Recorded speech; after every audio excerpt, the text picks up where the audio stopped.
Saudara, kita kembali lagi di Bincang Kanal KPK, Kanal Pemberantasan Korupsi. Masih bersama dengan Bapak Rano Karno, Gubernur Banten. Pak, ngomong-ngomong nih Pak, dengar-dengar juga kan banyak nih campur tangan pihak luar gitu yang intervensi gitu kan, setiap pelaksanaan kegiatan atau mungkin kebijakan gitu. Bapak sendiri menanggapi itu gimana? Kadang-kadang hasil reses yang dilakukan oleh Dewan itu kan sebetulnya adalah intervensi. Artinya usulan dari masyarakat. Kita bisa membahasakan mungkin itu intervensi. Tapi itu bagian daripada usulan masyarakat yang bentuknya aspirasi oleh Dewan yang disampaikan kepada kita. Nah, tentu kita harus bernegosiasi. Misalnya ada permintaan pembangunan jalan sekian kilometer. Anggaran kita cukup nggak? Nah, kalau misal 10 kilometer, oke, anggaran kita nggak ada. Cuma ada 5. Nah, ini kan harus terjadi negosiasi. Nah, apakah ini termasuk yang dikatakan intervensi? Tapi kalau di season, itu nggak ada intervensi. Karena kita udah melalui mekanisme ULP. Ada unit layanan pengadaan. Ada LPSE segala macam. Dan semuanya free fight. Semuanya free fight. Walaupun dalam tanda kutip beberapa kegiatan yang utama, saya punya guidance. Yaitu harus BUMN. Misalnya infrastruktur, Mbak Ayu. Jalan di Provinsi Banten, insya Allah tahun 2017 selesai. Jalan provinsi ya. Bukan jalan kabupaten kota atau bukan jalan negara. Nah, artinya jalan infrastruktur untuk Provinsi Banten saya memberikan guidance kepada dinas terkait harus BUMN. Karena apa? Yang saya tuntut adalah kualitas. Saya nggak mau hanya dalam waktu 6 sampai 1 tahun hancur. Hancur.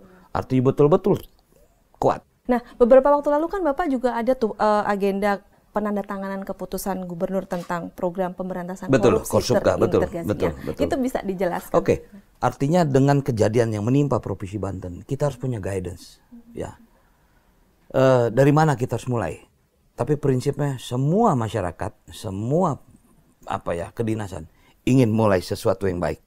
Tapi kita harus jalin. Seperti tadi saya katakan, saya berangkat dari aset. Aset ini hulunya adalah di Pemda Jawa Barat. Dulu pada tahun 2000, ini tidak diverifikasi. Ini kan artinya harus dijemput bola lagi, cari lagi dokumennya. Karena ini menjadi penilaian akhir dari BPK.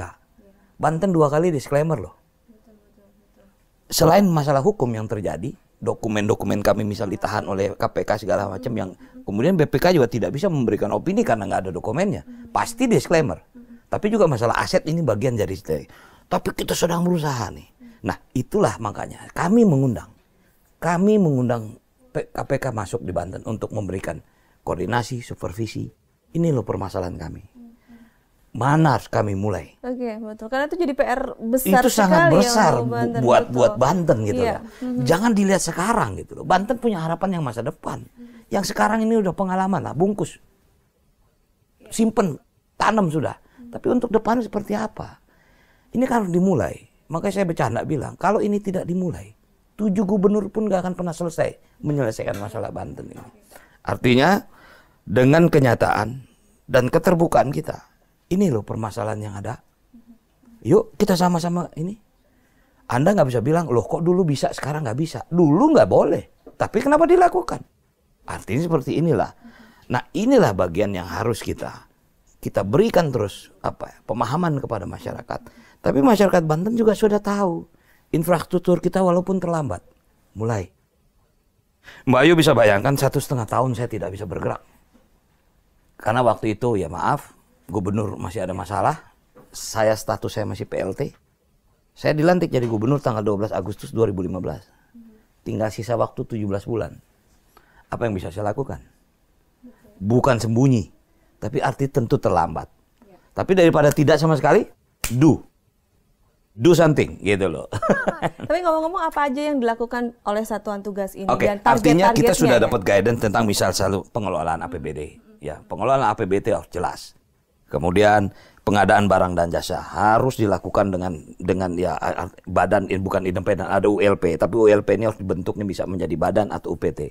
Artinya ini khusus. Karena ULP ini menjadi ujung tombak dari pembangunan.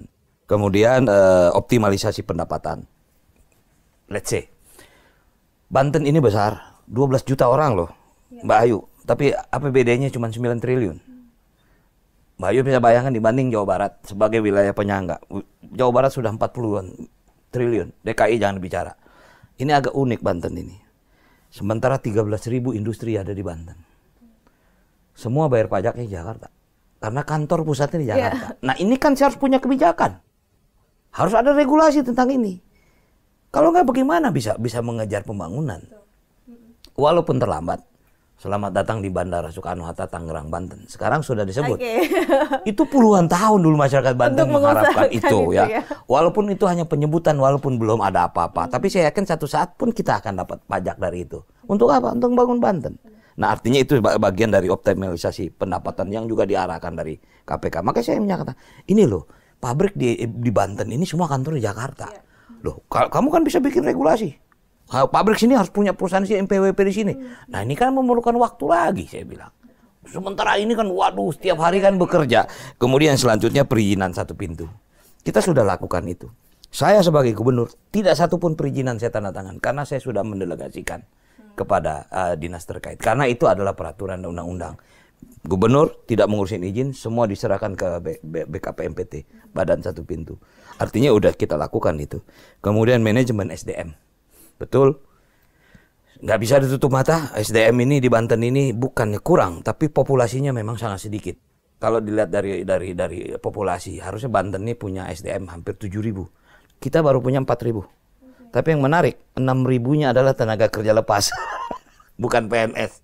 Nah ini juga menjadi masalah bagi kita. Itu juga mendapat arahan dari KPK untuk segera dibenahi.